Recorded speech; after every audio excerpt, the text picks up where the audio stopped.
Assalamualaikum warahmatullahi wabarakatuh. Perkenalkan, nama saya Muhammad Fasisa dengan NIM 24123020. Perkenalkan, nama saya Abdul Aziz Lohode dengan NIM 24123005. Kami di sini akan mempresentasikan pengembangan desain pembelajaran dengan model analisis, design, development, implementation, dan evaluation. Cekidot.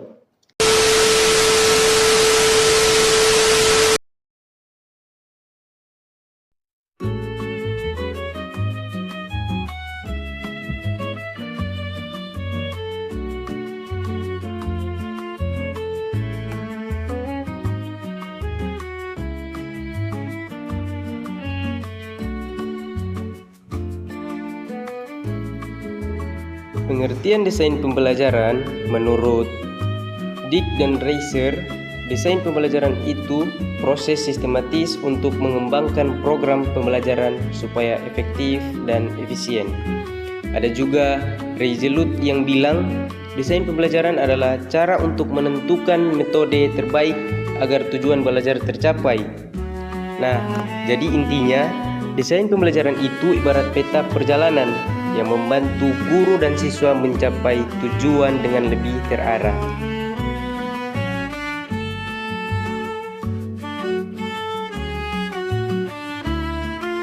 Tujuan desain pembelajaran adalah supaya pembelajaran itu jelas, terarah, dan tidak asal-asalan. Jadi guru tahu apa yang harus dicapai dan siswa juga tahu apa yang harus mereka pelajari.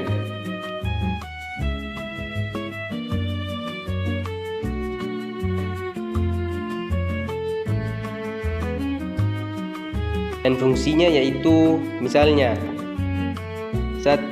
Jadi panduan guru dalam menyusun kegiatan. 2. Jadi peta jalan biar nggak keluar jalur. 3. Dan bisa juga jadi alat evaluasi untuk ngecek apa tujuan pembelajaran tercapai atau belum. Dengan desain pembelajaran, proses belajar bisa lebih efektif, efisien, dan pastinya menarik buat siswa.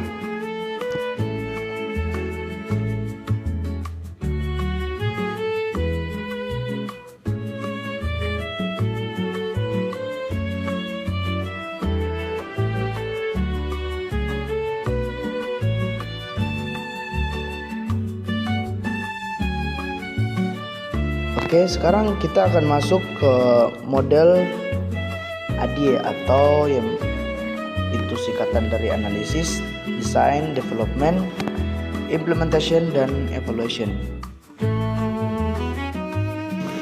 Baiklah, saya akan jelaskan secara singkat mengenai ADIE ini. Yang pertama yaitu analisis. Di tahap ini kita harus menganalisis dulu kebutuhan siswa. Misalnya dalam PAI, apakah siswa sudah paham dasar-dasar wudhu dan apa yang masih perlu dipelajari.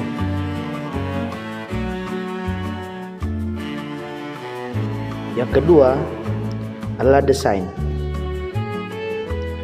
Setelah kita menganalisis, maka kita akan merancang strategi, metode, media, dan juga alat evaluasi. Contohnya, kalau materinya tentang wudhu, kita bisa memakai video, diskusi, atau praktik langsung.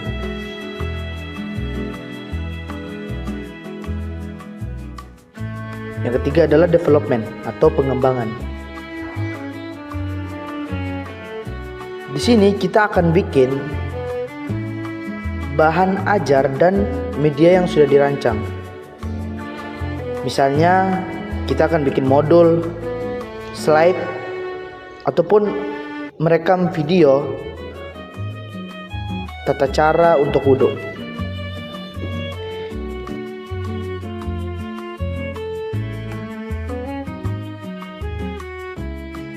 Implementasinya adalah atau pelaksanaannya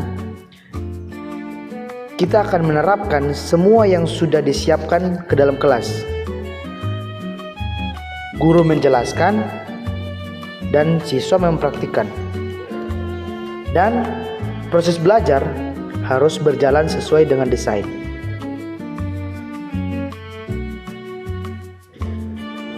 Yang terakhir adalah evaluation atau evaluasi.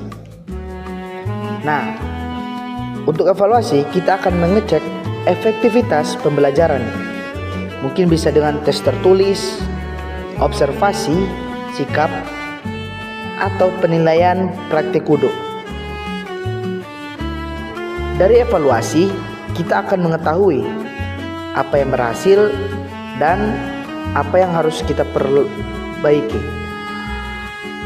Jadi, model ADE ini seperti siklus yang terus berputar. Selalu ada evaluasi dan revisi agar supaya pembelajaran itu lebih baik.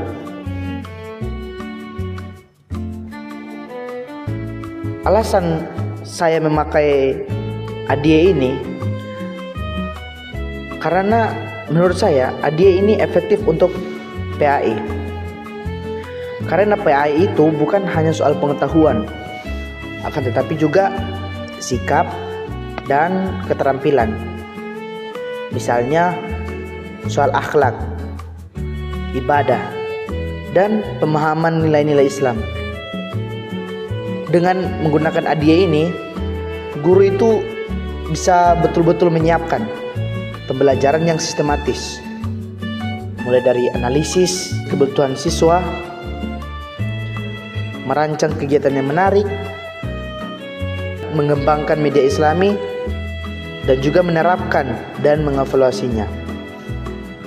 Hasilnya, pembelajaran PAI itu akan lebih terstruktur, menyentuh semua aspek kognitif, afektif, dan psikomotorik, dan pastinya akan lebih bermakna buat siswa. Teman-teman, bisa kita simpulkan bahwa desain pembelajaran itu sangat penting untuk sebagai panduan guru membuat pembelajaran itu lebih terarah.